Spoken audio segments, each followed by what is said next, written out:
ಓಂ ಗಂ ಗಣಪತಿಯೇ ನಮಃ. ಶ್ರೀಮಾತ್ರೇ ನಮಃ. ಪುರಾತನ ಕಾಲದಲ್ಲಿ ಒಂದು ಗ್ರಾಮದಲ್ಲಿ ವೆಂಕಟಪ್ಪ ಹಾಗೂ ಸುಬ್ಬಾಯಮ್ಮ ಎಂಬ ದಂಪತಿಗಳು ಇದ್ದರು. ಆ ದಂಪತಿಗಳಿಗೆ ರೋಹಿಣಿ ಹಾಗೂ ರೇವತಿ ಎಂಬ ಇಬ್ಬರು ಮುದ್ದಾದ ಹೆಣ್ಣು ಮಕ್ಕಳಿದ್ದರು. ರೋಹಿಣಿಯು ನಿರ್ಮಲವಾದ ಮನಸ್ಸಿನಿಂದ ಕೂಡಿದ್ದು ಮೃದುವಾಗಿ ಮಾತನಾಡುತ್ತಿದ್ದಳು. ಆದರೆ ರೇವತಿಯು ಮಾತ್ರ ಧೈರ್ಯವಂತಳಾಗಿದ್ದು ಚಾಣಾಕ್ಷೆ ಆಗಿದ್ದಳು. ಇವರ ಸಂಸಾರ ಅನ್ನೋದು ಸುಖ ಸಂತೋಷದಿಂದ ಕೂಡಿತ್ತು. ಈ ರೀತಿಯಾಗಿ ಕಾಲ ಅನ್ನೋದು ಕಳೆಯುತ್ತಾ ಇರುವಾಗ ಸುಬ್ಬಾಯಮ್ಮನಿಗೆ ಅನಾರೋಗ್ಯ ಸಮಸ್ಯೆ ಅನ್ನೋದು ದಿನದಿಂದ ದಿನಕ್ಕೆ ಹೆಚ್ಚಾಗುತ್ತಾ ಹೋಗುತ್ತದೆ. ತನ್ನಯ ಅನಾರೋಗ್ಯ ಸಮಸ್ಯೆಯನ್ನು ಅರಿತಂತ ಸುಬ್ಬಾಯಮ್ಮನು ತನ್ನಯ ಪತಿರಾಯನಾದ ವೆಂಕಟಪ್ಪನನ್ನು ಕುರಿತು ಈ ರೀತಿ ಹೇಳುತ್ತಾಳೆ. ನಾನು ಈ ಭೂಮಿಯ ಮೇಲೆ ಇನ್ನು ಮುಂದೆ ಹೆಚ್ಚಿನ ಕಾಲ ಉಳಿಯುವುದಿಲ್ಲ. ನನ್ನಯ ಸಮಸ್ಯೆ ಏನು ಅಂತ ನನಗೆ ಕೂಲಂಕುಷವಾಗಿ ಅರಿವಿಗೆ ಬಂದಿದೆ. ನಾನು ಮರಣ ಹೊಂದಿದ ಮೇಲೆ ನೀವುಗಳು ಯಾವುದೇ ಕಾರಣಕ್ಕೂ ಕೂಡ ಇನ್ನೊಂದು ಮದುವೆಯನ್ನು ಆಗಬೇಡಿ. ಒಂದು ವೇಳೆ ಏನಾದರೂ ನೀವು ಎರಡನೇ ಮದುವೆ ಏನಾದರೂ ಆದರೆ ನಿಮ್ಮ ಪತ್ನಿಯಾಗಿ ಬರುವಂತಹ ಆ ಹೆಂಗಸು ನಮ್ಮಯ ಮಕ್ಕಳನ್ನು ಸರಿಯಾಗಿ ನೋಡಿಕೊಳ್ಳುವುದಿಲ್ಲ. ಆದ್ದರಿಂದ ತಾವುಗಳೇ ತಂದೆ ತಾಯಿಯಾಗಿ ಆ ಇಬ್ಬರು ಮಕ್ಕಳನ್ನು ಪಾಲನೆ ಪೋಷಣೆ ಮಾಡುತ್ತಾ ನೀವೇ ಎಲ್ಲವನ್ನೂ ನೋಡಿಕೊಳ್ಳಬೇಕು ಅಂತ ಪತಿಯಿಂದ ಮಾತು ಪಡೆದು ತಕ್ಷಣವೇ ಆಕೆಯು ಸ್ವರ್ಗಸ್ಥಳಾದಳು. ಸುಬ್ಬಾಯಮ್ಮನು ಸ್ವರ್ಗಸ್ಥಳಾದ ಮೇಲೆ ಕುಟುಂಬದ ಜವಾಬ್ದಾರಿ ಎಲ್ಲವೂ ಕೂಡ ವೆಂಕಟಪ್ಪನ ಮೇಲೆ ಬಿತ್ತು. ಈ ಎಲ್ಲ ಜವಾಬ್ದಾರಿಯನ್ನು ನಿರ್ವಹಿಸಲು ವೆಂಕಟಪ್ಪನಿಂದ ಆಗದೆ ಎರಡನೇ ಮದುವೆಯನ್ನು ಮಾಡಿಕೊಳ್ಳುವಂತಹ ಯೋಚನೆ ಅನ್ನೋದು ಆತನಿಗೆ ಬಂತು. ಕೂಡಲೇ ಪಕ್ಕದ ಊರಿನಲ್ಲಿ ಒಂದು ಸಂಬಂಧವನ್ನು ಮಾತನಾಡಿಕೊಂಡು ಆಕೆಯನ್ನು ಮದುವೆಯನ್ನು ಮಾಡಿಕೊಂಡು ಮನೆಗೆ ಕರೆತಂದನು. ಮೊದಮೊದಲಲ್ಲಿ ಚಿಕ್ಕಮ್ಮಳು ಮಕ್ಕಳ ಬಗ್ಗೆ ವಿಶೇಷ ಆಸಕ್ತಿಯನ್ನು ತೋರುತ್ತಿದ್ದಳು. ದಿನಗಳು ಉರುಳಿದಂತೆ ಆಕೆಯಲ್ಲಿ ಮಲತಾಯಿಯ ಬುದ್ಧಿ ಅನ್ನೋದು ಹೆಚ್ಚಾಗುತ್ತಾ ಹೋಗುತ್ತದೆ. ಹೇಗಾದರೂ ಮಾಡಿ ಈ ಇಬ್ಬರು ಹೆಣ್ಣು ಮಕ್ಕಳ ಪೀಡೆಯನ್ನು ತೊಲಗಿಸಿಕೊಳ್ಳಬೇಕು ಅಂತ ನಾನಾ ಕುತಂತ್ರಗಳನ್ನು ಮಾಡುವಲ್ಲಿ ನಾನಾ ಪ್ರಯತ್ನಗಳನ್ನು ಮಾಡುತ್ತಾ ಇರುತ್ತಾಳೆ. ಪ್ರತಿದಿನವೂ ಕೂಡ ಯಾವುದೋ ಒಂದು ಕಾರಣವನ್ನು ಹುಡುಕಿಕೊಂಡು ಆ ಮಕ್ಕಳನ್ನು ನಿಂದಿಸುವುದಾಗಲಿ ಅವಮಾನ ಮಾಡುವುದಾಗಲಿ ಇಲ್ಲವೇ ಮನೆಯಲ್ಲಿನ ಪ್ರತಿ ಕೆಲಸವೂ ಕೂಡ ಆ ಮಕ್ಕಳ ಕೈಯಿಂದಲೇ ಮಾಡಿಸುತ್ತಿದ್ದಳು. ಇದೆಲ್ಲವೂ ಕೂಡ ಕಣ್ಣಾರೆ ನೋಡುತ್ತಿದ್ದರೂ ಕೂಡ ವೆಂಕಟಪ್ಪನು ಮರು ಮಾತನಾಡದೆ ಹೆಂಡತಿಯು ಹೇಳಿದಂತೆ ಕೇಳುತ್ತಾ ಇರುತ್ತಿದ್ದನು. ಈ ರೀತಿ ಕಾಲ ಕಳೆಯುತ್ತಿದ್ದಂತೆ ಚಿಕ್ಕಮ್ಮಳಿಗೆ ಒಂದು ಗಂಡು ಮಗು ಅನ್ನೋದು ಜನಿಸಿತು. ಅವನ ಹೆಸರೇ ಕಿಶೋರ. ಈ ಪುಟ್ಟ ಬಾಲಕನಾದ ಕಿಶೋರನನ್ನು ಕಂಡರೆ ರೋಹಿಣಿ ಹಾಗೂ ರೇವತಿಗೆ ತುಂಬಾನೇ ಇಷ್ಟ.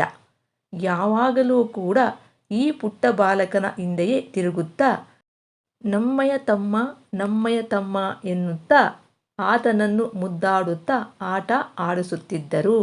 ಈ ರೀತಿ ಕಾಲ ಕಳೆಯುತ್ತಾ ಇರುವಾಗ ಈ ಇಬ್ಬರು ಹೆಣ್ಣು ಮಕ್ಕಳು ಕೂಡ ಬೆಳೆದು ದೊಡ್ಡವರಾದರು. ಇದನ್ನರಿತ ಚಿಕ್ಕಮ್ಮಳು ಹೇಗಾದರೂ ಮಾಡಿ ಈ ಸಲ ಈ ಹೆಣ್ಣು ಮಕ್ಕಳ ಪೀಡೆಯನ್ನು ಶಾಶ್ವತವಾಗಿ ತೊಲಗಿಸಿಕೊಳ್ಳಬೇಕು ಅಂತ ಕುತಂತ್ರಗಳನ್ನು ಮಾಡುತ್ತಾ ಇರುವಳು. ಈ ರೀತಿ ಮಾಡುತ್ತಾ ಇರುವಾಗ ಆಕೆಯಲ್ಲಿ ಒಂದು ಆಲೋಚನೆ ಅನ್ನೋದು ಬಂತು. ಆ ಆಲೋಚನೆ ಏನು ಅಂದರೆ ಊರ ಹಿಂದೆ ಅಲ್ಲಿ 2 ಎಕರೆ ಜಮೀನು ಅನ್ನೋದು ಇತ್ತು. ಆ ಜಮೀನನ್ನು ಸಾಗುವಳಿ ಮಾಡಿಸಿ ಅದರಲ್ಲಿ ಸಜ್ಜೆಯನ್ನು ಹಾಕಿದರೆ ಈ ಇಬ್ಬರು ಹೆಣ್ಣು ಮಕ್ಕಳನ್ನು ಅಲ್ಲಿಯೇ ಒಂದು ಗುಡಿಸಲಲ್ಲಿ ಇಟ್ಟು ಬಿಡೋಣ. ಅವರು ಯಾವತ್ತಿಗೂ ಕೂಡ ಮನೆಯ ಕಡೆಗೆ ಬರಬಾರದು. ಬೆಳೆ ಅನ್ನೋದು ಬೆಳೆದು ಫಸಲು ಬರುವವರೆಗೂ ಕೂಡ ಅವರು ಅಲ್ಲಿಯೇ ಇರುತ್ತಾರೆ.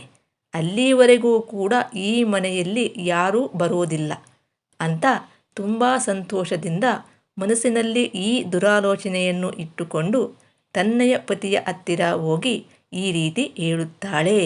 ನಮಗೆ ಊರ ಹಿಂದೆ 2 ಎಕರೆ ಜಮೀನು ಅನ್ನೋದು ಇದೆಯಲ್ಲವಾ, ಆ ಜಮೀನನ್ನು ನಾವು ಸಾಗುವಳಿ ಮಾಡಿ ಜೋಳವನ್ನು ಬೆಳೆಯೋಣ. ಸುಮ್ಮನೆ ಇದ್ದರೆ ಏನು ಬರುತ್ತದೆ ಹೇಳಿ? ಹೇಗಾದರೂ ಮಾಡಿ ಅದಕ್ಕೆ ಜೋಳವನ್ನು ಹಾಕಿ ಅಲ್ಲಿಯೇ ಒಂದು ಗುಡಿಸಲನ್ನು ನಾವು ಕಟ್ಟಿಸಿ ಈ 2 ಹೆಣ್ಣು ಮಕ್ಕಳನ್ನು ಆ ಗುಡಿಸಿನಲ್ಲಿ ಇಡೋಣ. ಅವರು ಜಾಗರೂಕತೆಯಿಂದ ಆ ಜೋಳವನ್ನು ನೋಡಿಕೊಳ್ಳುತ್ತಾರೆ. ಜೋಳವನ್ನು ತಿನ್ನಲು ಯಾವುದೇ ಒಂದು ಪಶುಪಕ್ಷಿಗಳು ಬಂದರೂ ಕೂಡ ಇವರು ಕಾವಲು ನಿಂತು ಅವನ್ನು ಓಡಿಸುತ್ತಾರೆ ಅಂತ ಗಂಡನನ್ನು ಒಪ್ಪಿಸಿದಳು. ಹೆಂಡತಿಯು ಹೇಳಿದಂತೆ ಆ ವೆಂಕಟಪ್ಪನು ಊರ ಹೊರಗಿನ 2 ಎಕರೆ ಜಮೀನನ್ನು ಸಾಗುವಳಿ ಮಾಡಿಸಿ ಆ ಸಾಗುವಳಿಯಲ್ಲಿ ಸಜ್ಜೆಯನ್ನು ಹಾಕಿಸಿದನು. ನಂತರ ವಯಸ್ಸಿಗೆ ಬಂದಿರುವ ತನ್ನಯ 2 ಹೆಣ್ಣು ಮಕ್ಕಳು ಅನ್ನೋದು ನೋಡದೆ ಹೆಂಡತಿ ಹೇಳಿದಂತೆ ಕೇಳುತ್ತಾ ಆ 2 ಹೆಣ್ಣು ಮಕ್ಕಳಿಗೆ ಈ ರೀತಿ ಹೇಳುತ್ತಾನೆ.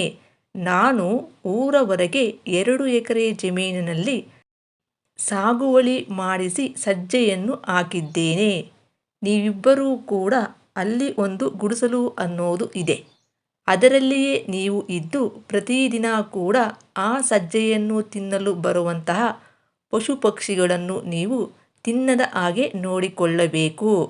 ನಿಮಗೆ ಊಟವನ್ನು ಪ್ರತಿದಿನವೂ ಕೂಡ ಕಿಶೋರನು ಎತ್ತಿಕೊಂಡು ಬರುತ್ತಾನೆ ಅಂತ ಹೇಳಿದನು. ಅದರಂತೆಯೇ 2 ಹೆಣ್ಣು ಮಕ್ಕಳು ಕೂಡ ಊರ ಹೊರಗಿನ ಆ ಗುಡಿಸಲಿನಲ್ಲಿ ಇದ್ದು ಪ್ರತಿದಿನವೂ ಕೂಡ ಆ ಸಜ್ಜೆಯನ್ನು ಕಾವಲು ಕಾಯುತ್ತಾ ಇದ್ದರು.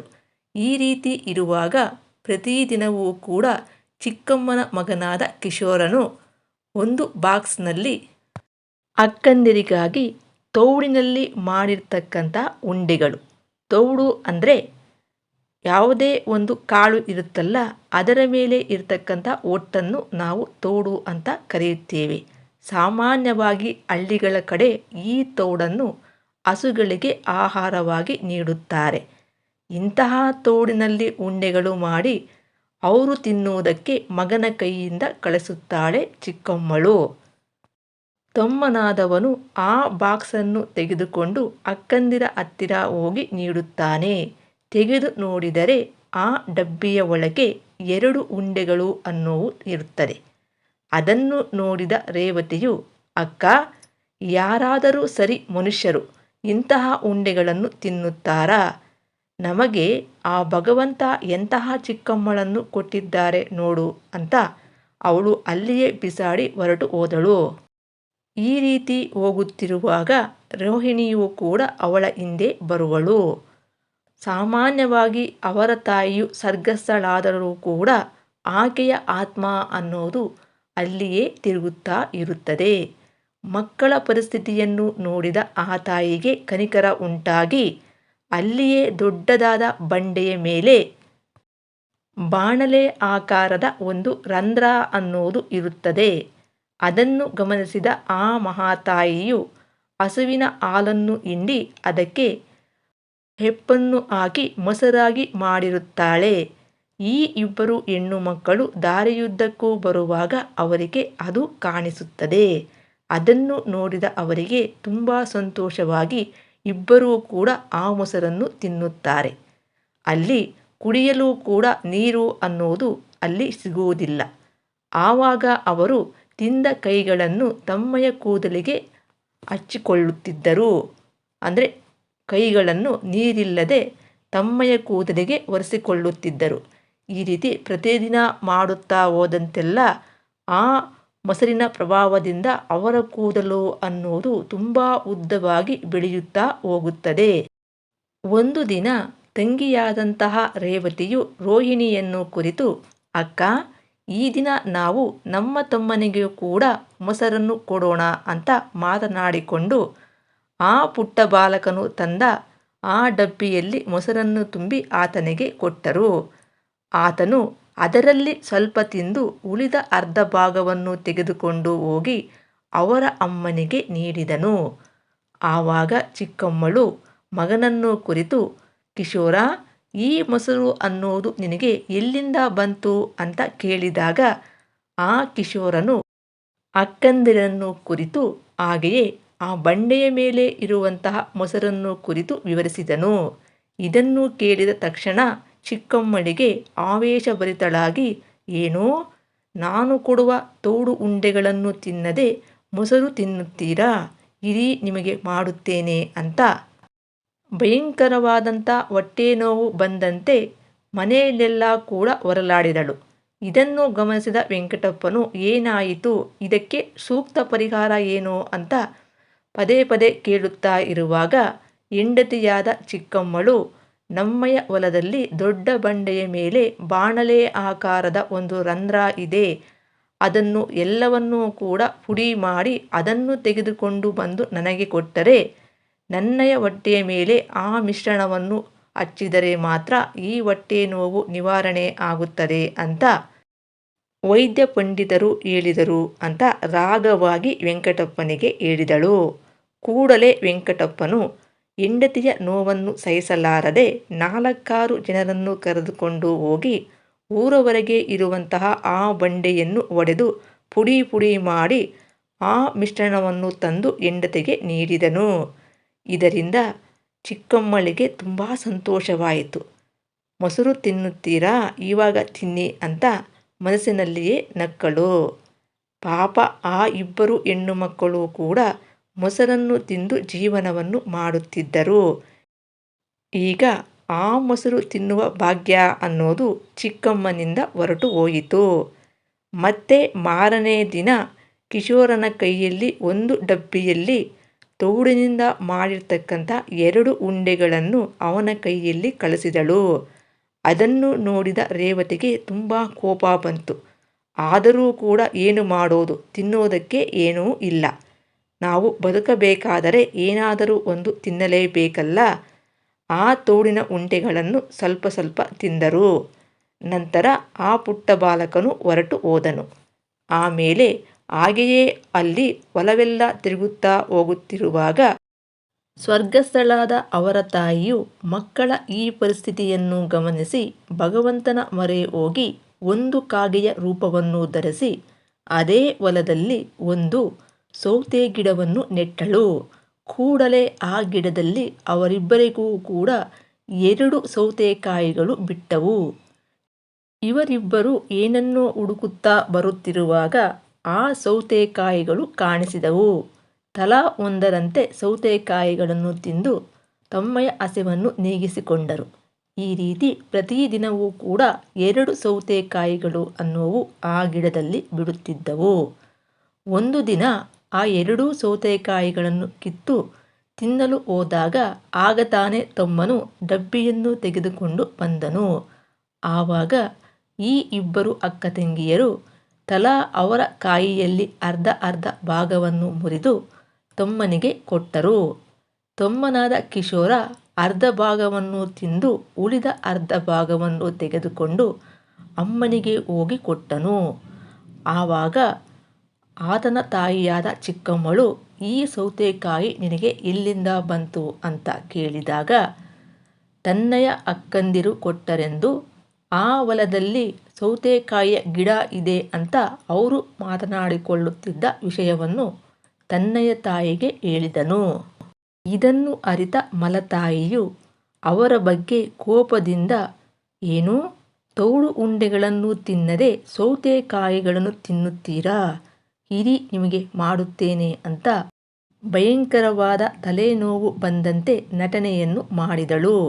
ಇದು ನಟನೆ ಅಂತ ಗಮನಿಸದೆ ವೆಂಕಟಪ್ಪನು ಏನಾಯಿತು ಅಂತ ಕೇಳಿದಾಗ, ಈ ನೋವನ್ನು ನಾನು ಭರಿಸಲಾರೆ, ನಾನು ಎಲ್ಲಾದರೂ ಹೋಗಿ ಸಾಯುತ್ತೇನೆ ಅಂತ ಜೋರಾಗಿ ಅಳುತ್ತಾ ನರಳಾಡುತ್ತಿದ್ದಳು. ಅದನ್ನು ನೋಡಿದ ವೆಂಕಟಪ್ಪನಿಗೆ ಏನು ಮಾಡುವುದು ಅಂತ ಅರ್ಥವಾಗದೇ ಇರುವಾಗ ಆಕೆಯು, ನನಗೆ ಹಿಂದೊಮ್ಮೆ ಈ ರೀತಿಯ ತಲೆನೋವು ಅನ್ನುವುದು ಬಂದಿತ್ತು. ಆವಾಗ ವೈದ್ಯರು ಹೇಳಿದ್ದರು, ಊರವರೆಗೆ ಒಂದು ಹೊಲದಲ್ಲಿ ಸೌತೆಕಾಯಿ ಗಿಡ ಅನ್ನೋದು ಇರುತ್ತದೆ. ಆ ಗಿಡವನ್ನು ಬೇರು ಸಮೇತ ತಂದು ಅದನ್ನು ಜಜ್ಜಿ ಅದರ ರಸವನ್ನು ನನ್ನಯ ತಲೆಗೆ ಹಚ್ಚಿದರೆ ಆ ತಲೆನೋವು ಅನ್ನುವುದು ನಿವಾರಣೆ ಆಗುತ್ತದೆ ಅಂತ ಹೇಳಿ ಆವಾಗ ಹಚ್ಚಿದ ತಕ್ಷಣ ನನ್ನಯ ತಲೆನೋವು ಅನ್ನುವುದು ಹೊರಟು ಹೋಯಿತು. ಈವಾಗ ಕೂಡ ಊರವರೆಗೆ ಎಲ್ಲಾದರೂ ಸೌತೆಕಾಯಿ ಗಿಡ ಇದ್ದರೆ ಅದನ್ನು ಬೇರು ಸಮೇತ ತಂದು ಜಜ್ಜಿ ನನಗೆ ಹಚ್ಚಿದರೆ ಈ ತಲೆನೋವು ನಿವಾರಣೆ ಆಗುತ್ತದೆ ಅಂತ ಹೇಳಿದಾಗ ಕೂಡಲೇ ವೆಂಕಟಪ್ಪನು ಕೆಲವು ಜನ ಮಂದಿಯನ್ನು ಕರೆದುಕೊಂಡು ಹೋಗಿ ಊರ ಹಿಂದುಗಡೆ ಹುಡುಕಿದಾಗ ಆ ಸೌತೆಕಾಯಿ ಗಿಡ ಕಾಣಿಸುತ್ತದೆ. ಅದನ್ನು ಬೇರು ಸಮೇತ ತಂದು ಜಜ್ಜಿ ಹೆಂಡತಿಯ ತಲೆಗೆ ಹಚ್ಚಲು ನೀಡಿದನು. ಆವಾಗ ಅದನ್ನು ತನ್ನಯ ತಲೆಗೆ ಹಚ್ಚಿಕೊಂಡು ನನ್ನಯ ತಲೆನೋವು ಹೊರಟು ಹೋಗಿದೆ ಅಂತ ನಟನೆ ಮಾಡಿದಳು. ಈ ರೀತಿ ಕಾಲ ಅನ್ನೋದು ಕಳೆಯುತ್ತಾ ಹೋದಂತೆಲ್ಲ ಬೆಳೆ ಅನ್ನೋದು ಬೆಳೆದು ಕಟಾವಿಗೆ ಬಂದಿತು. ಆವಾಗ ಅದನ್ನು ಕೊಯ್ಯಲು ಮನೆಯಲ್ಲೆಲ್ಲ ಹುಡುಕಿ ಶಾರ್ಪ್ ಇಲ್ಲದೆ ಇರತಕ್ಕಂತಹ ಕೆಲಸಕ್ಕೆ ಬಾರದ 2 ಕೊಡಲಿಗಳನ್ನು ತೆಗೆದುಕೊಂಡು ಮಗನ ಕೈಯಲ್ಲಿ ಕಳಿಸಿದಳು. ಆ ಕೊಡಲಿಗಳಿಂದ ಎಷ್ಟೇ ನಾವು ಕೊಯ್ದರೂ ಕೂಡ ಅದು ಕಟ್ಟಾಗದೆ ಬೇಸತ್ತು ಅವರು ದಿನವಿಡೀ ಎಲ್ಲ ಕೂಡ ತೋಟವೆಲ್ಲ ಕೂಡ ಕಟಾವು ಮಾಡಿ ನಂತರ ಸಾಯಂಕಾಲ ಆದ ಮೇಲೆ ಮನೆಗೆ ಬಂದರು.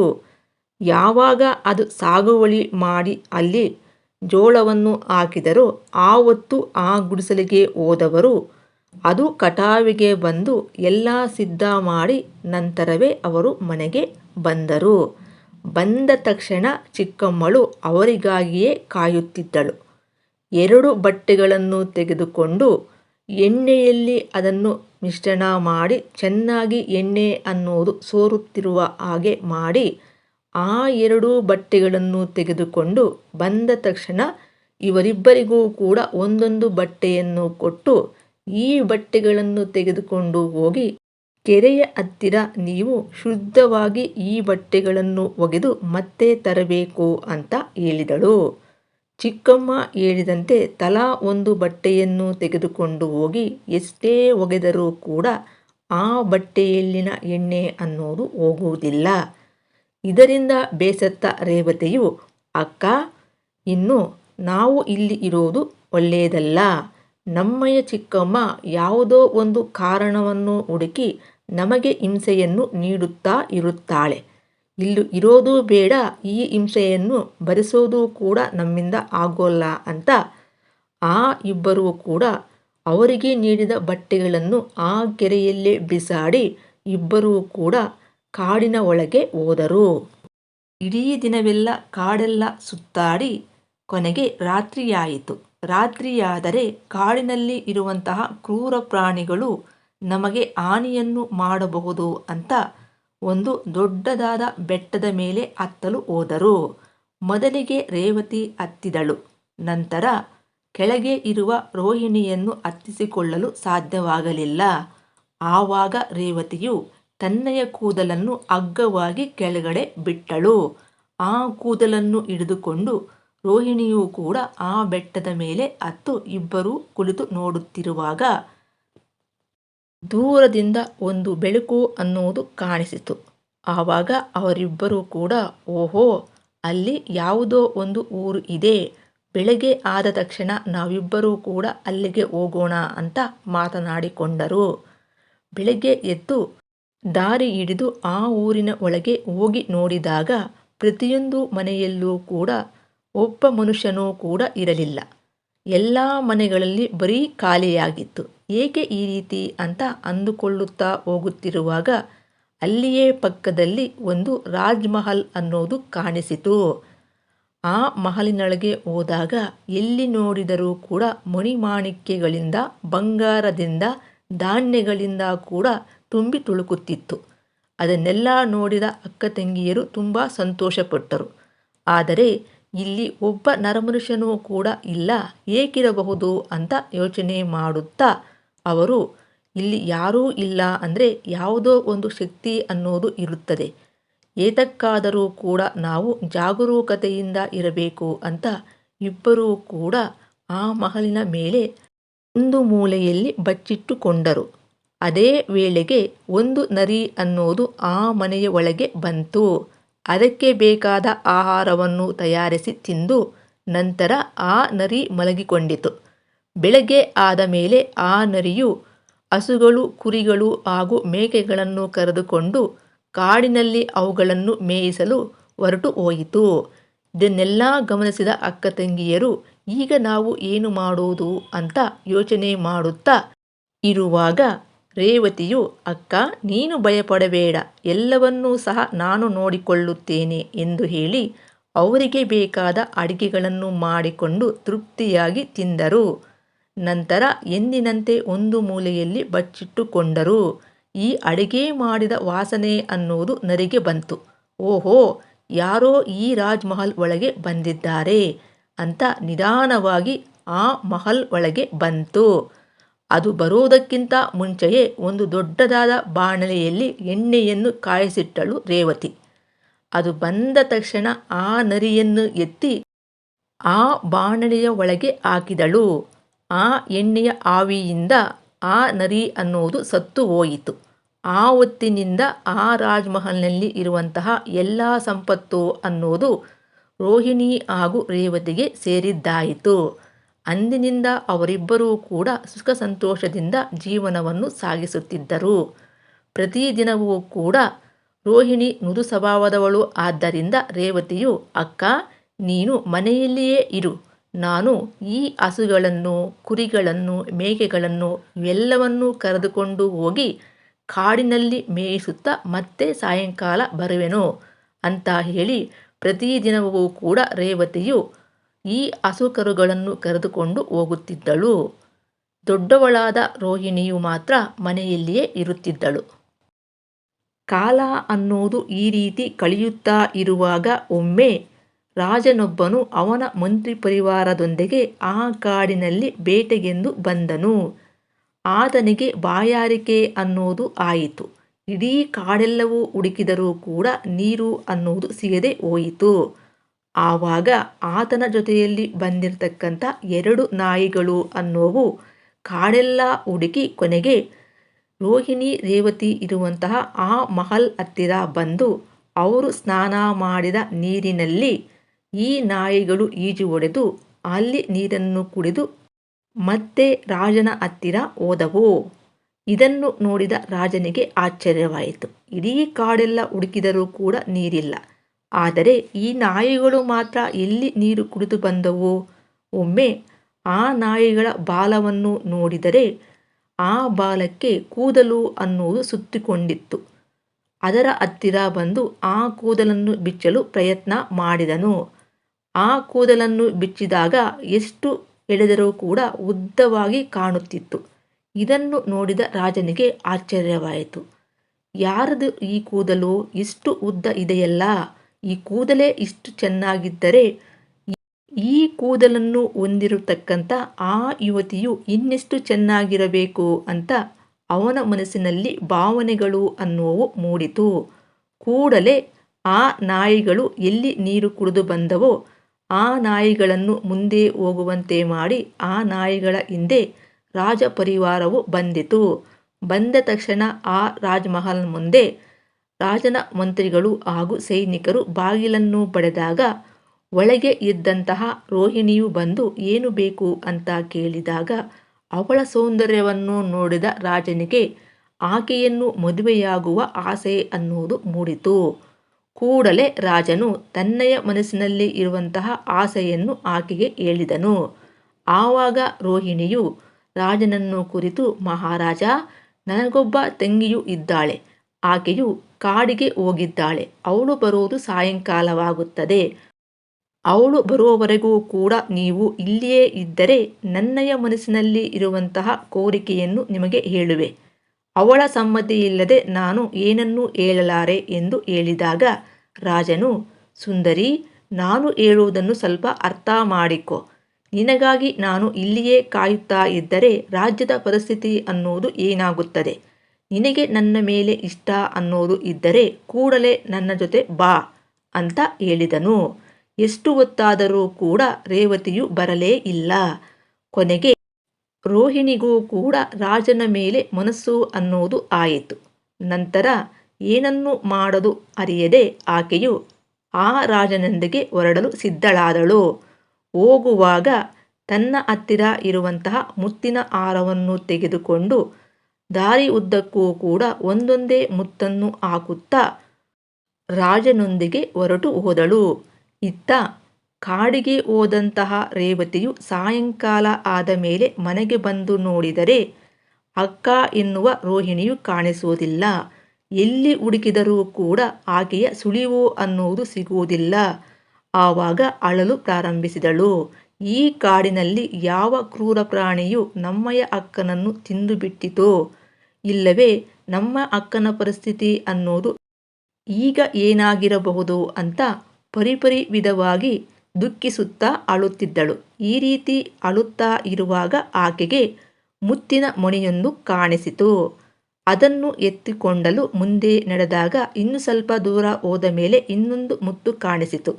ಆವಾಗ ಅರ್ಥವಾಯಿತು ರೇವತಿಗೆ, ಓಹೋ, ನಮ್ಮಯ ಅಕ್ಕ ದಾರಿಯ ಉದ್ದಕ್ಕೂ ಕೂಡ ಮುತ್ತಿನ ಮಣಿಗಳನ್ನು ಒಂದೊಂದೇ ಹಾಕುತ್ತಾ ಹೋಗಿದ್ದಾಳೆ.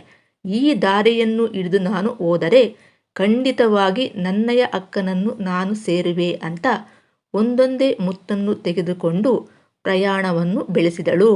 ಈ ರೀತಿ ಹೋಗುತ್ತಿರುವ ಮಾರ್ಗದ ಮಧ್ಯದಲ್ಲಿ ಒಂದು ಜೋಳದಿಂದ ಕೂಡಿರ್ತಕ್ಕಂಥ ತೋಟ ಅನ್ನೋದು ಕಾಣಿಸಿತು. ರೇವತಿಗಂತೂ ತುಂಬ ಹಸಿವಾಗಿತ್ತು. ಅಲ್ಲಿ ಒಬ್ಬ ಮುದುಕಿಯು ಕಾವಲು ಕಾಯುತ್ತಿದ್ದಳು. ಅವಳ ಹತ್ತಿರ ಹೋಗಿ, ಅಜ್ಜಿ, ನನಗೆ ತುಂಬ ಹಸಿವಾಗುತ್ತಿದೆ, ಒಂದು ಮುಸುಕಿನ ಜೋಳವನ್ನು ಕೊಡುತ್ತೀರಾ ಅಂತ ಕೇಳಿದಾಗ ಆ ಮುದುಕಿಯು, ಓಹೋ, ನಿನಗೆ ಕೊಡುತ್ತೇನೆ, ಆದರೆ ನಾನು ಹೇಳುವ ಒಂದು ಕೆಲಸವನ್ನು ಮಾಡಿದರೆ ಮಾತ್ರ ಅಂತ ಹೇಳಿದಳು. ಆವಾಗ ರೇವತಿಯು, ಅದೇನು ಕೆಲಸ ಅಂತ ಬೇಗ ಹೇಳಿ ಅಂತ ಹೇಳಿದಾಗ ಆ ಮುದುಕಿಯು, ನನ್ನಯ ತಲೆಯಲ್ಲಿ 2 ದಿನದಿಂದ ತುಂಬ ತುರಿಕೆ ಹಾಗೂ ನವೆ ಅನ್ನೋದು ಆಗುತ್ತಿದೆ.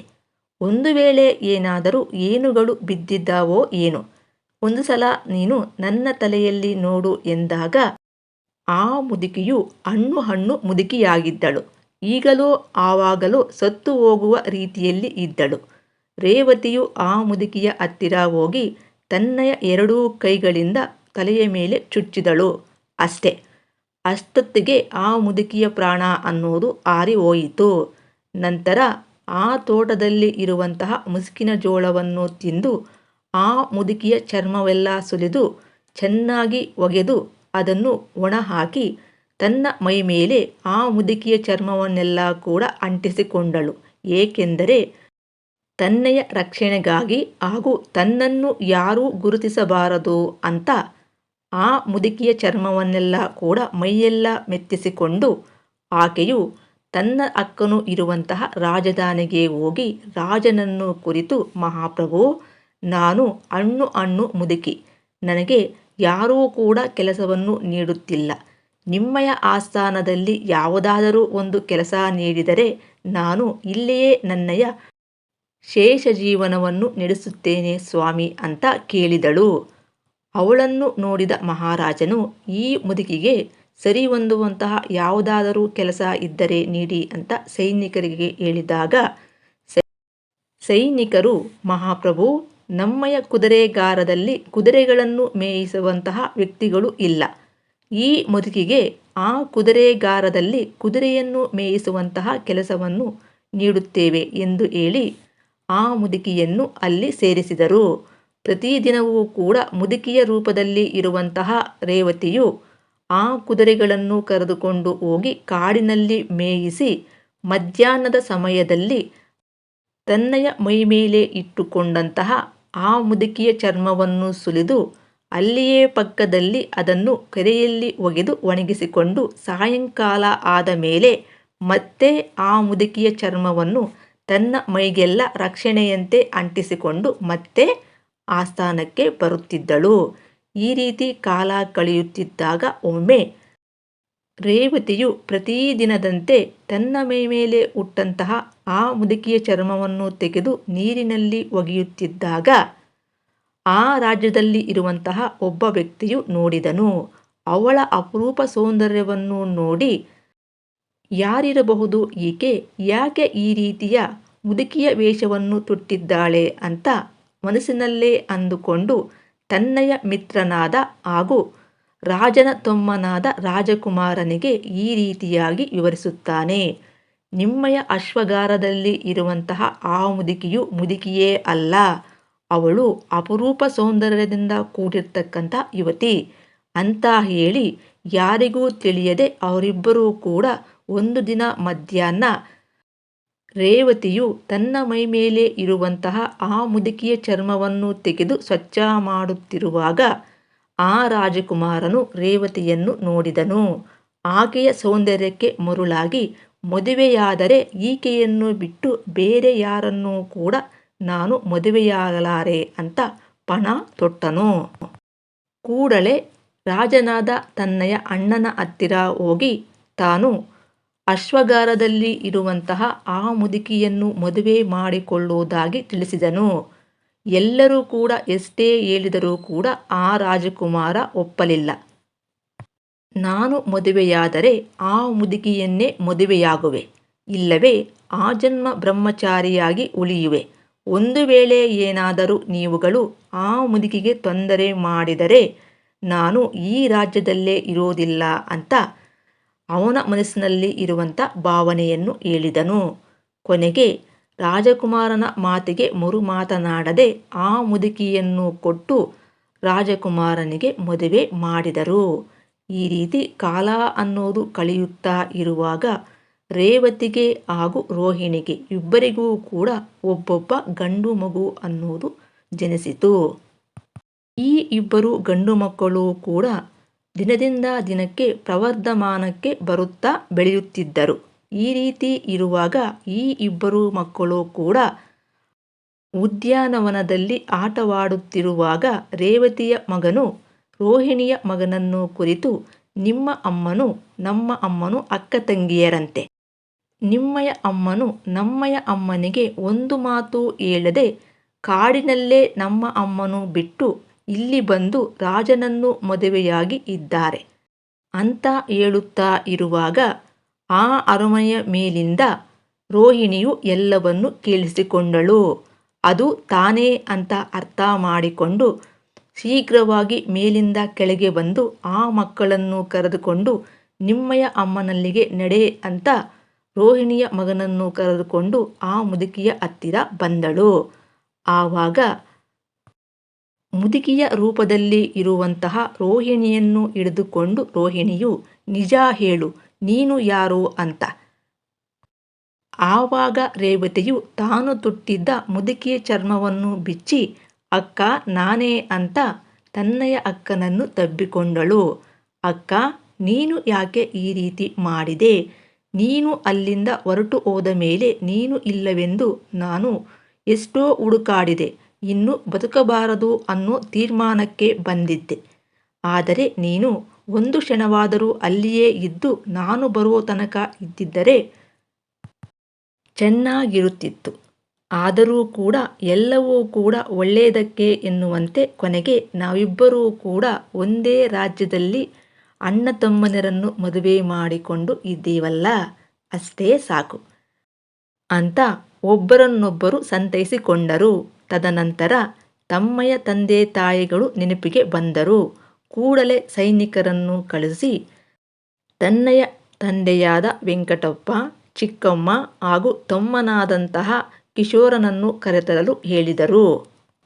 ಸೈನಿಕರು ಹುಡುಕಾಟದಲ್ಲಿ ಹುಡುಕುತ್ತಿರುವಾಗ ಅವರು ಮಾಡಿದ ಪಾಪಕರ್ಮದ ನಿಮಿತ್ತ ತಿನ್ನೋದಕ್ಕೂ ಕೂಡ ಊಟ ಅನ್ನೋದು ಇಲ್ಲದೆ ಬೀದಿಯಲ್ಲಿ ತಿರುಗುತ್ತಿದ್ದರು. ಅವರನ್ನು ಕರೆತಂದು ಅವರಿಗೆ ಹೊಟ್ಟೆ ತುಂಬ ಊಟವನ್ನು ಬೆರೆಸಿ ತಮ್ಮೊಂದಿಗೆ ಇರುವಂತೆ ಹೇಳಿದರು. ಆವಾಗ ಚಿಕ್ಕಮ್ಮ ತಾನು ಮಾಡಿದಂತಹ ಮಹಾಪಾಪಗಳನ್ನು ನೆನೆದು ದುಃಖಿಸುತ್ತಾ ನನ್ನನ್ನು ಕ್ಷಮಿಸಿ ಎಂದಾಗ ಈ ಇಬ್ಬರು ಹೆಣ್ಣು ಮಕ್ಕಳು ಕೂಡ, ಚಿಕ್ಕಮ್ಮ, ಅವೆಲ್ಲವನ್ನೂ ಕೂಡ ನೀನು ಮರೆತು ಹೋಗು. ನಮ್ಮಲ್ಲಿಯೇ ಯಾಕೆ ಈ ರೀತಿಯ ಭಾವನೆ? ಇನ್ನು ಮುಂದೆ ಆದರೂ ನಾವೆಲ್ಲರೂ ಕೂಡ ಸಂತೋಷದಿಂದ ಇರೋಣ ಎಂದರು. ಹಾಗೆಯೇ ವೆಂಕಟಪ್ಪನೂ ಕೂಡ ಮಕ್ಕಳನ್ನು ಕುರಿತು ನಾನೂ ಕೂಡ ಕೆಲವೊಂದು ತಪ್ಪು ಮಾಡಿದೆ ಅಂತ ದುಃಖಿಸಿದನು. ಆವಾಗ ಇಬ್ಬರು ಹೆಣ್ಣು ಮಕ್ಕಳು ಕೂಡ ವೆಂಕಟಪ್ಪನಿಗೆ ಸಮಾಧಾನ ಹೇಳುತ್ತಾ ತಮ್ಮನಿಗೆ ಒಳ್ಳೆಯ ಸಂಬಂಧ ನೋಡಿ ಆತನಿಗೂ ಕೂಡ ಮದುವೆ ಮಾಡಿದರು. ಅಂದಿನಿಂದ ಇವರೆಲ್ಲರೂ ಕೂಡ ಸುಖ ಸಂತೋಷದಿಂದ ರಾಜ್ಯದಲ್ಲಿ ಸುಖ ಜೀವನವನ್ನು ಸಾಗಿಸಿದರು. ಸದ್ಯಕ್ಕೆ ಈ ವಿಡಿಯೋನ ಇಲ್ಲಿಗೆ ಮುಗಿಸಿ ಮತ್ತೊಂದು ವಿಶೇಷವಾದ ಮಾಹಿತಿಯೊಂದಿಗೆ ಇನ್ನೊಂದು ವಿಡಿಯೋದಲ್ಲಿ ಮತ್ತೆ ನೋಡೋಣ. ನಮಸ್ಕಾರ.